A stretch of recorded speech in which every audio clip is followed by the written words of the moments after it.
Welcome to this channel. So please, if you are new to this channel, subscribe, like, and share. So today we'll be talking about bearing and distances. Bearing and distances. Now, before we go into bearing and distances in detail, I want you to learn something first to make this thing become simpler and simpler to us. Now, this is one of the mathematics topics that people think is hard. It's not hard. It's the cheapest. Let's learn. Now, bearing and distances is the one aspect of trigonometry.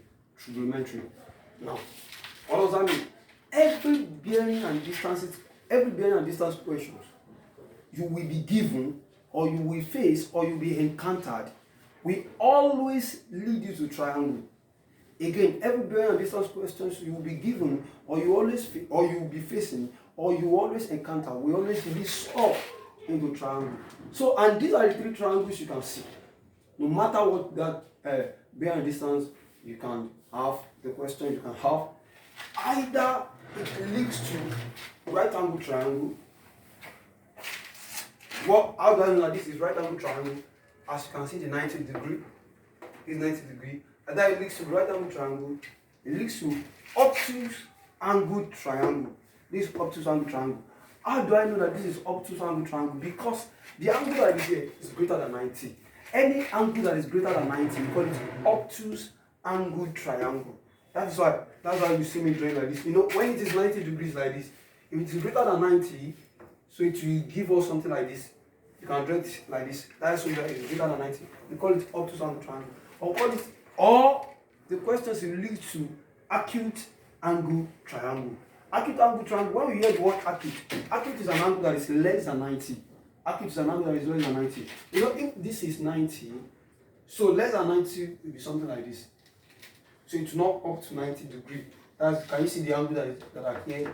They are less than 90. That is why we call them acute angle triangle. So all of these triangles are triangles that any questions in bearing and distance will surely lead you to.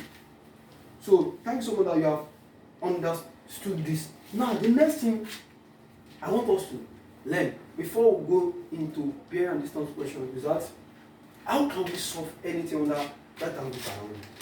You know, if we want to find the side of right angle triangle, we use Pythagoras theorem. Like if you want to find the side, if you have a right angle triangle like this, this is 90 degrees, as you all know. Any side that faces 90 degrees, we call it hypotenuse. Hypotenuse.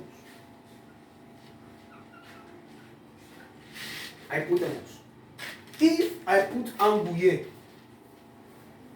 if there is an angle here, don't forget, anytime you see 90 degrees, the side that faces it is hypotenuse. That one is constant. Once you can know that, oh, this is my 90 degree, so the side that faces it is straight, take it as your hypotenuse. Now, if there is an angle here, any side that faces an angle, we call it opposite.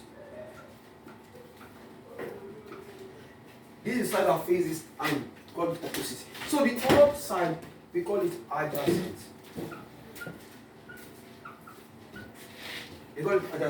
These are the side of right angle triangle. Now, you may now ask me that, what if there is no angle here? If there is no angle here, if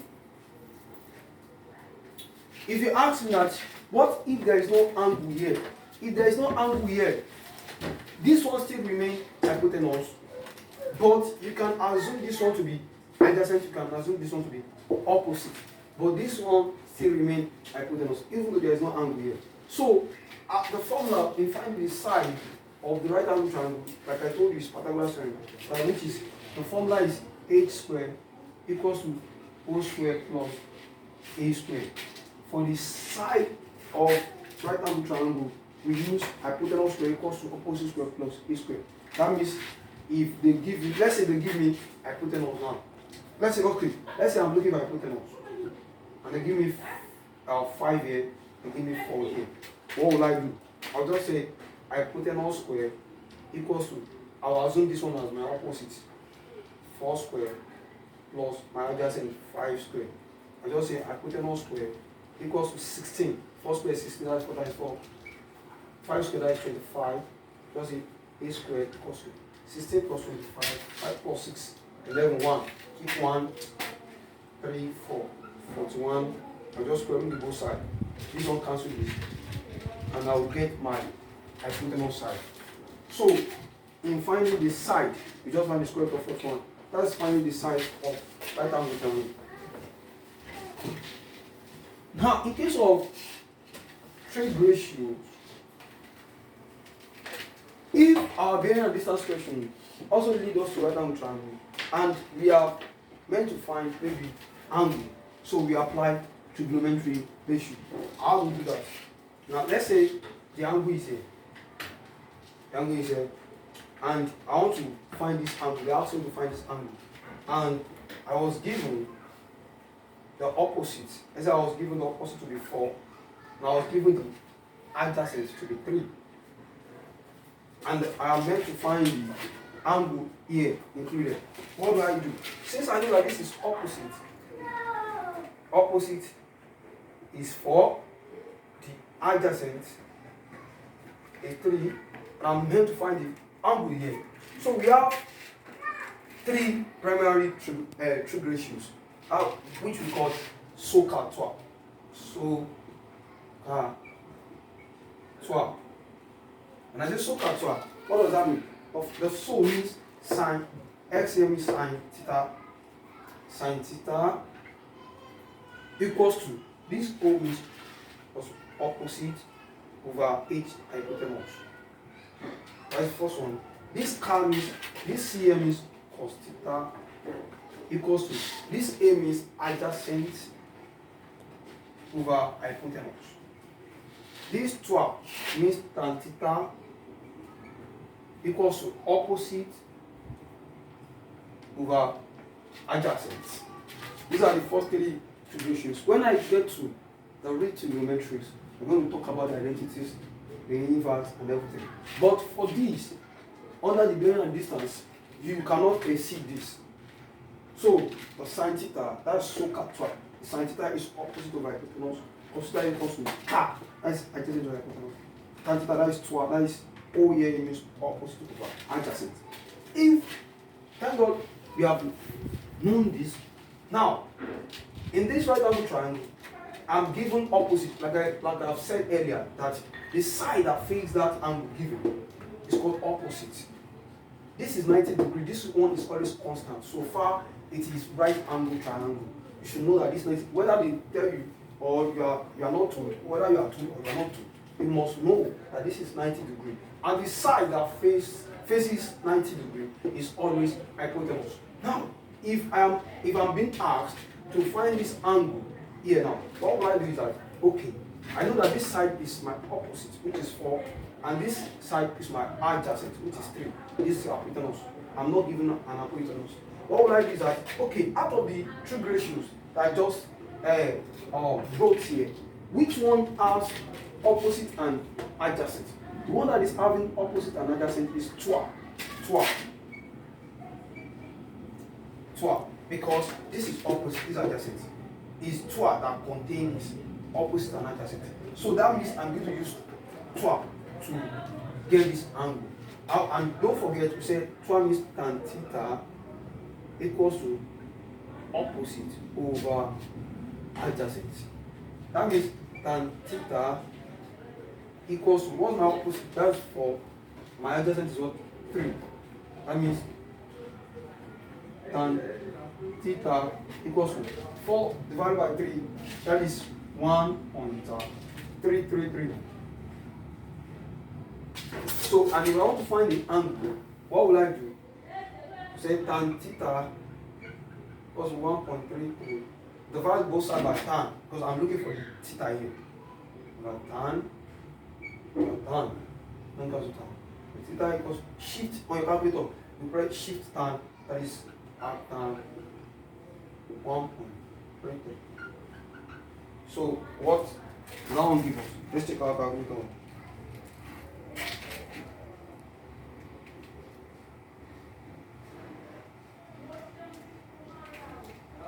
Second function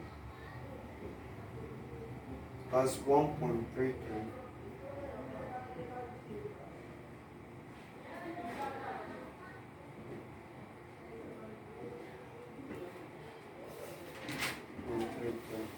That is 53.06. 53.06. That is 3 to the nearest degree. That's 53 degrees. So that is how to go about it if our bearing and distance actually led us to right angle triangle. Right angle triangle. Because only right angle triangle that this Pythagoras theorem is only limited. Again, Pythagoras theorem is only limited to right angle triangle. Other triangles, Pythagoras theorem doesn't work. And these two ratios only limited to right angle triangle. Okay, what if our bearing and distance questions lead us to obtuse angle triangle? Obtuse angle triangle. How do we go about that? Both obtuse angle triangle or acute angle triangle. If our bearing and distance questions lead us to this, we are going to use what we call sine rule or cosine rule. Sine rule, that sine rule and cosine rule. For these triangles, our two ratios doesn't work anymore, or Pythagoras theorem doesn't work anymore. Sine rule and cosine rule. Now, what is sine rule? Sine rule stated that A over sine A equals to B over sine B equals to C over sine C.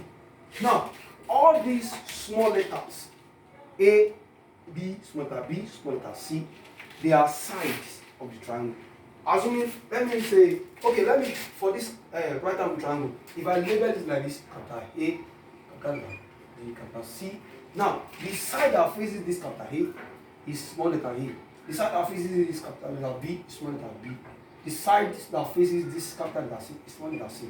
The same thing applicable here. If I put this place to be capital letter A, capital letter A, capital letter B, capital letter C, the side that faces this capital letter A is small letter A. The side that faces this capital letter B is small letter B. The side that faces this capital letter C is small letter C. And the same thing applicable to this acute angle triangle. Now, in sine rule, this small letter A, small letter B, small letter C, they are sides of the triangle. Like this one time. A, B, C, they are sides of the triangle. But this capital letter A, capital letter B, capital letter C, they are angles. They are angles. What do I mean by angles? I'm talking about the angle inside. Like this one now is for angle for capital letter C, angle of capital letter C. This one, angle of capital letter A. This one is angle of capital letter B. The same thing applicable. But how do I know when to use sine rule? That is the next thing. How do I know when to use sine rule before we enter into the bearing and distance? How do I know when to use sine rule? I can only use sine rule. Sine rule is applicable when two angles and one side are known. When two angles and one side are known, obviously the third angle is calculable. Number two, when two sides and one angle is facing one of the two sides. No, let me write this one down. When to use sine rule. How will I know when to use sine rule? How will I know? I can only know when two sides and one angle is facing, and one angle facing one of the two sides. One of the two sides. That is the time, or this will give me, or this will make me know that, oh, I must use sine rule. That sine rule is applicable. Sine rule is only applicable again when two sides and one angle facing one of the two sides is given. So this is when I will know that sine rule is applicable to this triangle. So we are going to give example for that. And before I give an example for that, let me write a formula for cosine rule. Cosine rule is state that a squared equals to b squared plus c squared minus 2b cos whatever I say, cos A. All these small letters, they are side, but this capital letter is an angle, depending. Now, in case you want to use cosine rule to find an angle, what do? You just collect like this. You can bring, because this minus 2bc cos A is like one thing. I guess now. So we can bring this minus 2bc cos A to the other side and bring this a squared to the other side.